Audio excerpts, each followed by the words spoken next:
ਦੇ ਆਫਿਸ ਜਿਹੜੇ ਕੈਨੇਡਾ ਦੇ ਵਿੱਚ ਨੇ, ICCRC ਮੈਂਬਰ ਨੇ, ਉਹਨਾਂ ਨੂੰ ਹਰ ਅਪਡੇਸ਼ਨ ਰਹਿੰਦੀ ਹੈ ਕੈਨੇਡਾ ਨੂੰ ਲੈ ਕੇ। ਤੇ ਸਾਡੇ ਦਰਸ਼ਕ ਵੀ ਜ਼ਿਆਦਾਤਰ ਜਿਹੜੇ ਨੇ ਉਹ ਕੈਨੇਡਾ ਬਾਰੇ ਸਵਾਲ ਕਰਦੇ ਨੇ। ਸੋ ਅਸੀਂ ਉਹਨਾਂ ਸਵਾਲਾਂ ਨੂੰ ਲੈ ਕੇ ਅੱਜ ਕੋਸ਼ਿਸ਼ ਕਰਾਂਗੇ, ਜੋ ਵੀ ਡਾਊਟ ਨੇ, ਜੋ ਕਨਫਿਊਜ਼ਨਸ ਨੇ, ਜੋ ਪ੍ਰੈਜ਼ੈਂਟ ਸਿਨੈਰੀਓ ਚੱਲ ਰਿਹਾ ਹੈ, ਉਹਨੂੰ ਡਿਸਕਸ ਕਰੀਏ ਤੇ ਜਾਣੀਏ ਕੀ ਮਾਹੌਲ ਹੈਗਾ ਕੈਨੇਡਾ ਦਾ ਸਟੂਡੈਂਟ ਵੀਜ਼ਾ ਨੂੰ ਲੈ ਕੇ, ਕੀ ਆਉਣ ਵਾਲੇ ਸਮੇਂ ਦੇ ਵਿੱਚ ਹੋ ਸਕਦਾ ਹੈ।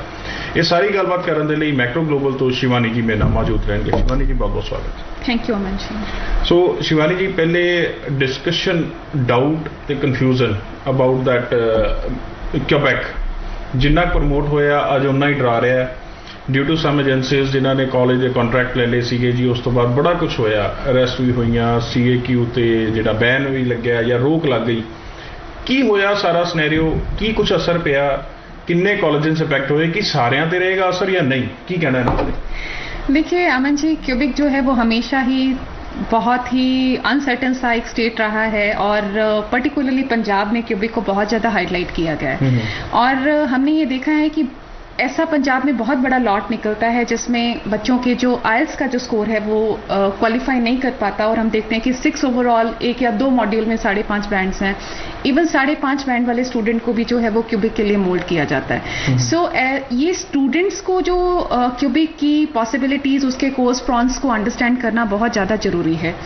पिछले कुछ टाइम से हमने ये देखा है कि क्यूबिक को बहुत हाई लेवल पे प्रमोट किया गया है और हर private college, government, semi government college और इनफैक्ट ऐसे कॉलेजेस को भी प्रमोट किया गया है जिनके पास post study work permit options नहीं हैं। And I could not understand कि स्टूडेंट क्यों ऐसे प्रपोजल्स पे अट्रैक्ट होता है और अपने करियर को रिस्क पे लेके आता है। मैं ये कहना चाहती हूँ कि आजकल जो वर्ल्ड है वो बहुत स्मार्ट है, बच्चे जो हैं वो टेक्नोलॉजी बहुत ज़्यादा यूज़ करते हैं और मेरा ये एडवाइस है कि स्टूडेंट्स को थोड़ा R&D करना चाहिए, उनको अपने करियर को ब्लाइंडली किसी के पास हैंडओवर नहीं करना चाहिए। और ये चीज़ अंडरस्टैंड करना बहुत ज़्यादा ज़रूरी है कि आप जिस भी क्यूबिक के कॉलेज के लिए अप्लाई कर रहे हो वो आपका एप्लीकेशन लायबल है, फ्रूटफुल होगा या नहीं होगा। क्यूबिक बेसिकली शिवानी जी 2-3 वजह सीगियां जिहदे करके जो सानू लगदा पर्सनली शायद ये गलत हुई है। डेफिनेटली आंसर दैट, एक चो 5.5, 2 चो 5.5 क्यूबिक, एक प्राइवेट कॉलेज होर किसी च एडमिशन लैके PSW मिलता नहीं मिलता, क्यूबिक मिल जाता। यही 2-3 रीजन सीगे जिहदे करके क्यूबिक है। रीजंस यही मेन रीजंस है अमन जी, लेकिन हम जैसे जिस तरीके से क्यूबिक का प्रमोशन पिछले 2 सालों में हुआ है और उसके रिजल्ट में जिस तरीके का वीजा सक्सेस रेट है तो हम देख सकते हैं कि गिरावट आई है क्या? बहुत ज़्यादा बहुत ज़्यादा। अगर हम वीजा सक्सेस रेट है हम देखेंगे तो हम रियलाइज करेंगे कि 30-40% वीजाज हैं और मैक्सिमम रिफ्यूजल्स हैं। सो मुझे लगता है कि इमिग्रेशन भी इस चीज़ से थोड़ा सा जो है वो अनकंफर्टेबल है और इसी चीज़ को इम्प्रूव करने के लिए, वीज़ाज रिजल्ट्स को इम्प्रूव करने के लिए ये स्टेप्स जो हैं वो उठाए गए हैं। अगर हम देखें तो हम ये रियलाइज़ करेंगे कि क्यूबिक के जो मैक्सिमम कॉलेजेस हैं वो प्राइवेट कॉलेजेस हैं, फीस कंपैरेटिवली उनकी कम है। 5.5 बैंड्स के साथ 1 या 2 मॉड्यूल्स में या ओवरऑल 5.5 या 6 अगर ओवरऑल हों और 2 मॉड्यूल्स में 5.5 हों तो बच्चों को जो है वो एप्लीकेशन इनवाइट किया जाता है। जब हम ऐसे पोर्टफोलियो के साथ अपना एप्लीकेशन फाइल करते हैं तो रिजल्ट्स पॉजिटिव नहीं जाते। सो जब रिजल्ट्स पॉजिटिव नहीं है तो ये चीज़ डेफिनेटली बहुत सेंसिटिव है क्योंकि कनाडा अपने स्टैंडर्ड्स को बहुत मेंटेन करके चलता है और वो कनाडा इमिग्रेशन का यही फॉर्मेट है कि ऑनेस्टली सारी एप्लीकेशंस को प्रोसेस किया जाए और इतनी इन्वेस्टमेंट के बाद जो है वो बच्चे को रिजल्ट फेयर मिलने चाहिए। सो इसी सब चीज़ से इम्प्रूव होने के लिए ही ये वेरिफिकेशन प्रोसीजर जो है वो स्टार्ट किया गया है। और ਜਿਹੜੇ ਕੋਰसेज ऑप्शंस ने वो भी ना बड़े घट दिते गए, पता नहीं हैगे ने। You can guide that better भी अर्ली चाइल्डहुड केयर, बिजनेस या ऑफिस एडमिन, 2-3-4 कोर्सेज ने जिहड़े हाईलाइट होए, वो लगदा भी सारे ही उहदे च जा रहे सी। देखिए ऐसा है कि जो क्यूबिक के जो कॉलेजेस हैं वो बहुत ही छोटे कंपैक्ट कॉलेजेस हैं। उनका जो करिकुलम है वो बहुत छोटा है, उनकी जो स्टूडेंट कैपेसिटी है वो बहुत लिमिटेड है। सो अगर हम उसका गवर्नमेंट कॉलेज के साथ कंपैरिजन करें तो हम देखेंगे कि जो वो प्राइवेट कॉलेजेस हैं वो 25% 30% के रेशियो पे स्टैंड करता है। जब उनका करिकुलम इतना छोटा है और उनके पास उस तरीके के इंफ्रास्ट्रक्चर्स नहीं हैं, उस तरीके के टीचर्स प्रोफेसर्स नहीं हैं, सो जो कोर्सेज हैं बहुत कम हैं। सो जनरली हम देखते हैं कि हर स्टूडेंट को, किसी भी स्ट्रीम के स्टूडेंट को जो है वो अर्ली चाइल्डहुड चाइल्डहुड एजुकेशन का प्रोग्राम दे दिया जाता है। इनफैक्ट ग्रेड 12 लेवल पे भी अर्ली चाइल्डहुड एजुकेशन है और ग्रेजुएशन के बाद भी जो है पीजी लेवल पे भी अर्ली चाइल्डहुड एजुकेशन है। इसके अलावा लिमिटेड से प्रोग्राम्स है, कंप्यूटर एप्लीकेशन या बिजनेस मैनेजमेंट या फिर हॉस्पिटैलिटी के 2-3 प्रोग्राम्स हैं। सो ये बहुत ही लिमिटेड सा करिकुलम वो ऑफर करते हैं। ये भी कुछ चीज़ां रही जिहदे करके रिजेक्शंस देखने को मिली, बट कुछ कॉलेजेस ते जिहड़ा ये रोक लगी है CAQ ते सारे ते इम्पैक्ट रहेगा या वही कॉलेजेस तक रहेगा सीमित? देखिए, जब ये न्यूज़ आई थी, जब ये सर्कुलर आया था अमन जी, तो काफ़ी लंबी चौड़ी लिस्ट थी स्पेसिफिकली प्राइवेट कॉलेजेस की जिनको होल्ड पे रखा गया था, और इमिग्रेशन को भी ये क्यूबिक इमिग्रेशन को भी ये एडवाइस किया गया था कि CAQ को होल्ड किया जाए। लेकिन today on Monday we have realized कि इमिग्रेशन ने इस पे जो वर्किंग है वो बहुत फास्ट वो लोग कर रहे हैं।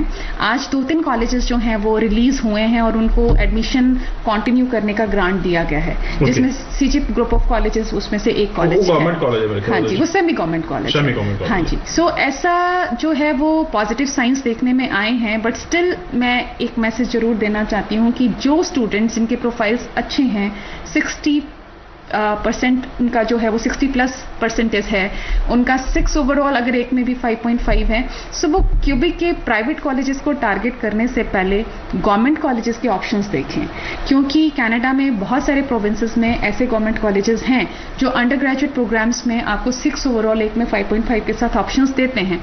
सो क्यूबिक की अनसर्टेनिटी में आपको अपना जो एप्लीकेशन है वो प्रोसेस नहीं करना चाहिए।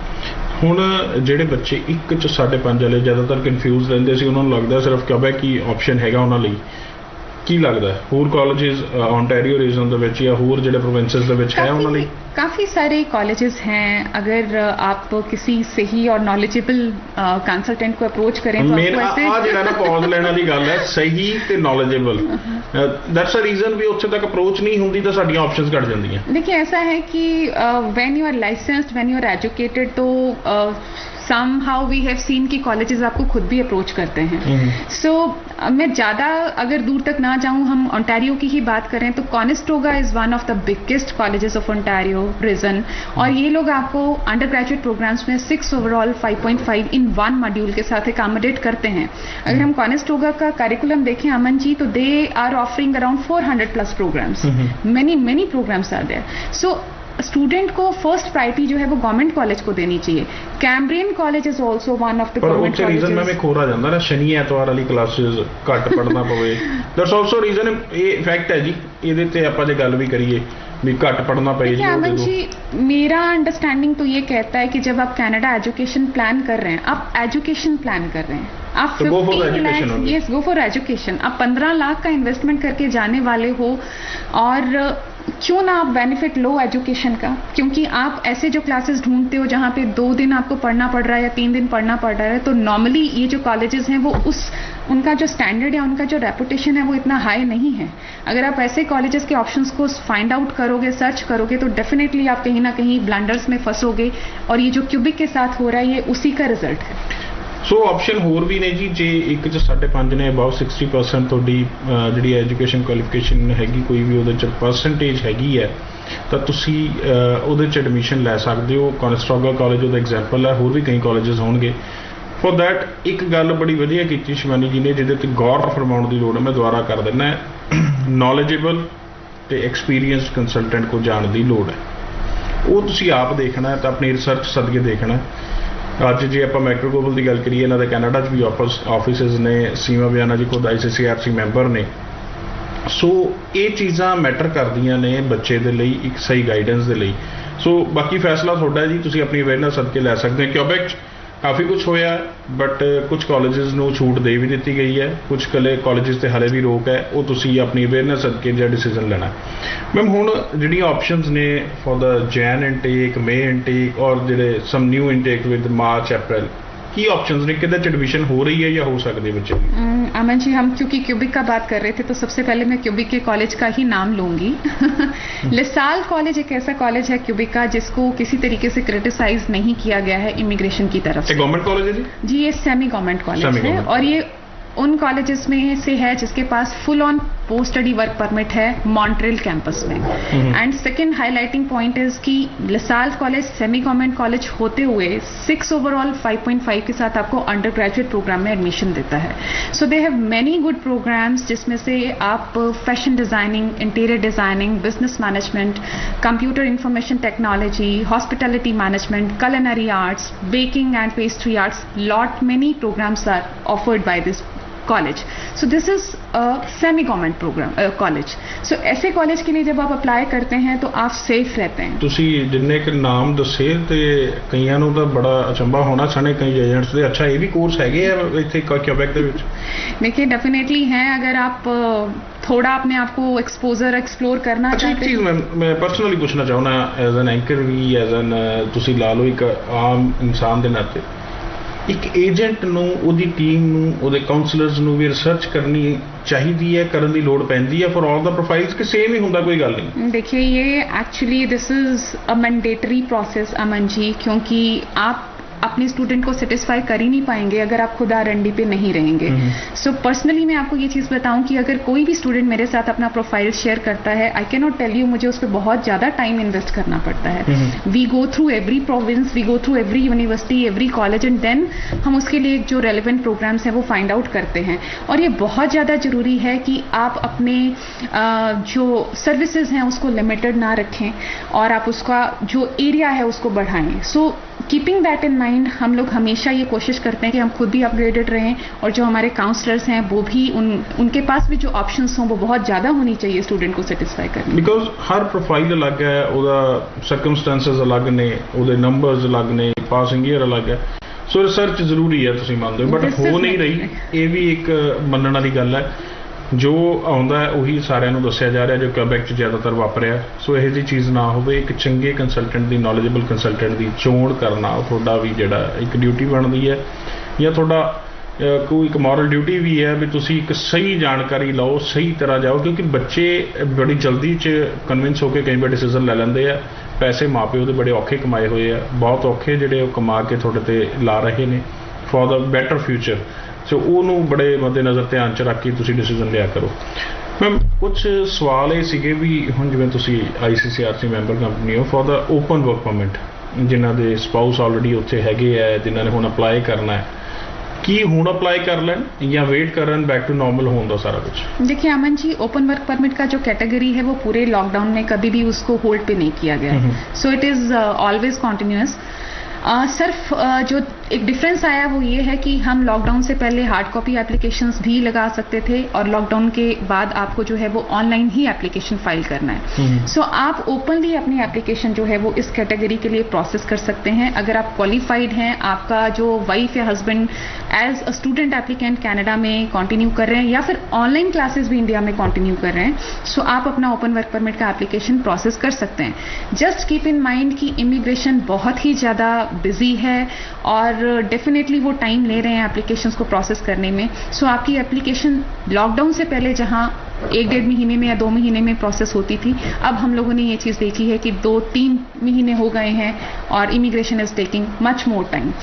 ਜਿਹੜੇ ਕੁਝ ਸਟੂਡੈਂਟ ਨੇ ਨਾ ਜਿਨ੍ਹਾਂ ਨੇ ਦੂਰੋਂ ਵਿਜ਼ਿਟ ਕਰਨਾ ਹੁੰਦਾ, ਖਾਸ ਕਰ ਚੰਡੀਗੜ੍ਹ ਜਾਂ ਕਿਤੇ, ਉਹਨਾਂ ਦੇ ਕਈ ਵਾਰੀ ਆ ਜਾਂਦਾ ਸਵਾਲ ਵੀ ਸਰ ਅਸੀਂ ਜਦੋਂ ਆਉਣਾ ਹੁੰਦਾ ਕਾਈਂਡਲੀ ਪੁੱਛ ਲਿਆ ਕਰੋ ਵੀ ਡਾਕੂਮੈਂਟਸ ਕੀ ਲੈ ਕੇ ਆਈਏ, ਕਿਉਂਕਿ ਇੱਕ ਵਾਰੀ ਅਸੀਂ ਆਉਂਦੇ ਆ ਇੰਨੀ ਦੂਰ, ਫਿਰ ਸਮਝਣ ਆਉਣਾ ਪੈਂਦਾ, ਫਿਰ ਉਹਨੂੰ ਡਾਕੂਮੈਂਟਸ ਇਕੱਠੇ ਕਰਕੇ ਫਿਰ ਦੁਬਾਰਾ ਚੱਕਰ ਲੱਗਦਾ। ਜਿਹੜੇ ਓਪਨ ਵਰਕ ਪਰਮਿਟ ਅਪਲਾਈ ਕਰਨਾ ਚਾਹੁੰਦੇ ਨੇ, ਸਪਾਊਸ ਆਲਰੇਡੀ ਉੱਥੇ ਹੈਗਾ, ਚਾਹੇ ਹਸਬੈਂਡ या वाइफ, की डॉक्यूमेंट्स तो नीड पड़ेगी ताकि वो असेसमेंट ही ले आए? देखिए ऐसा है कि जब हम ओपन वर्क परमिट की असेसमेंट की बात करते हैं अमन जी, तो हम लोगों को इसमें किसी के मार्क्स या परसेंटेज को कैलकुलेट नहीं करना होता है। You just being an applicant आप ये मेक श्योर करें कि आपको पता हो कि आपकी वाइफ कौन से कॉलेज में पढ़ती हैं, कौन से प्रोग्राम में पढ़ती हैं, कितनी फीस पे की हुई है, क्या क्लासेस हैं उनकी, उनके रिजल्ट्स आए हैं या नहीं आए हैं, उनके जॉब का क्या स्टेटस है। सो आपकी वाइफ या हस्बैंड के रिलेटेड आपको इन्फॉर्मेशन होना जरूरी है। इसके अलावा आपकी मैरिज कैसे प्लान हुई थी, कब हुई थी, कौन मीडियोकर था, किस तरीके से आप अपनी मैरिज को एग्जीक्यूट आपने किया था, ये सॉफ्ट इन्फॉर्मेशन ही हमें चाहिए होती है। सो आपको अपने डॉक्यूमेंट्स ओपन वर्क परमिट की असेसमेंट के लिए कैरी करना जरूरी नहीं है। फर्स्ट मैरिज सर्टिफिकेट होया या इतना दी चीज़ां लोड नहीं करनी। These things are understood Aman ji, आपके पास अगर मैरिज सर्टिफिकेट है, आपने रजिस्ट्रेशन करवाया तो दैट इज ओके।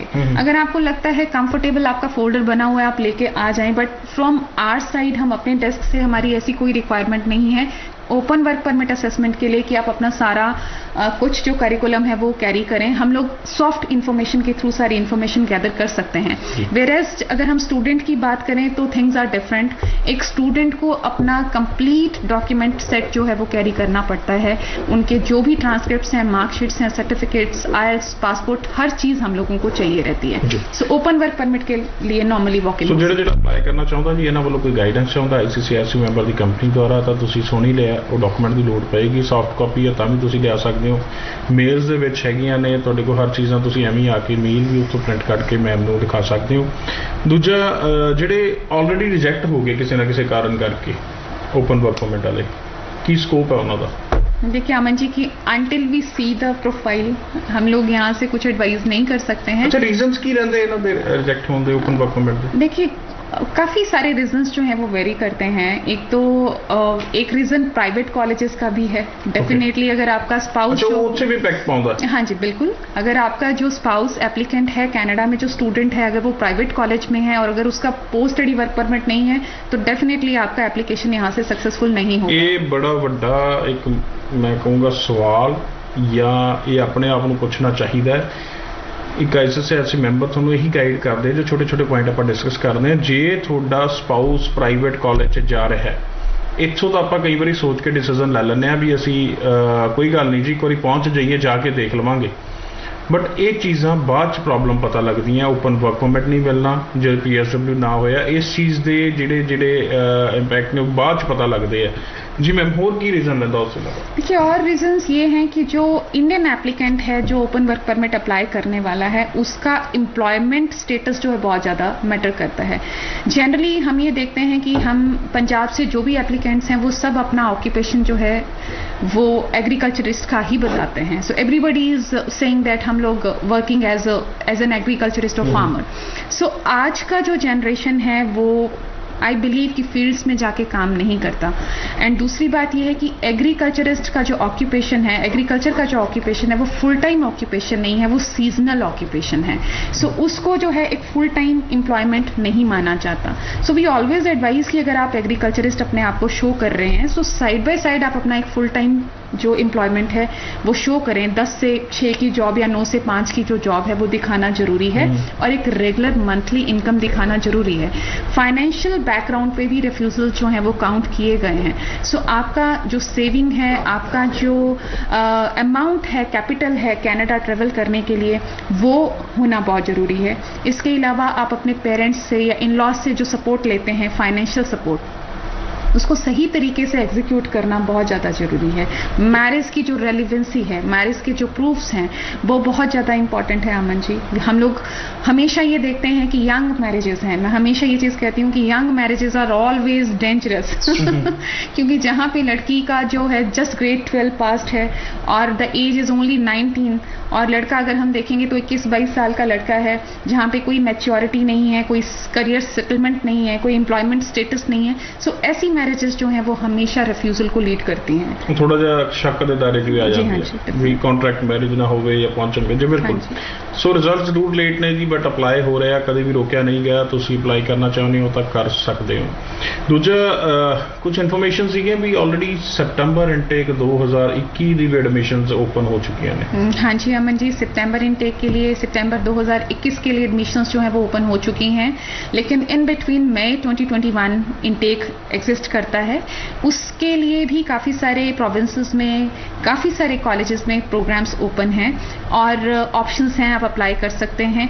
चाहे ब्रिटिश कोलंबिया है, सस्केचुअन है, ओंटारियो या किसी भी स्टेट में आप अप्लाई करना चाहते हैं। बट मई के लिए थोड़ा सा आपको अपनी जो चॉइस है वो फ्लेक्सिबल रखनी पड़ेगी, क्योंकि मई एक छोटा इनटेक होता है। सो कोई भी जानकारी चाहते हो जी, तुसीं इन्हां दे नंबर ते कॉल करके ले सकते हो। कोशिश असीं कीती है जिन्ना सਮਾं साडे कोल सीगा ਉਹ 'ਚ ਰਹਿ ਕੇ ਵੱਧ ਤੋਂ ਵੱਧ ਜਾਣਕਾਰੀ ਤੁਹਾਡੇ तक पहुँचाउण ਦੀ।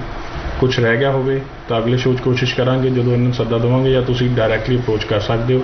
बट शिवानी जी, अज के शो के आने बहुत बहुत धन्यवाद। Thank you much. धन्यवाद सारे दर्शकों का। अज के शो में इत्थे खत्म करते हैं जी। दिओ इजाजत। सत श्री अकाल।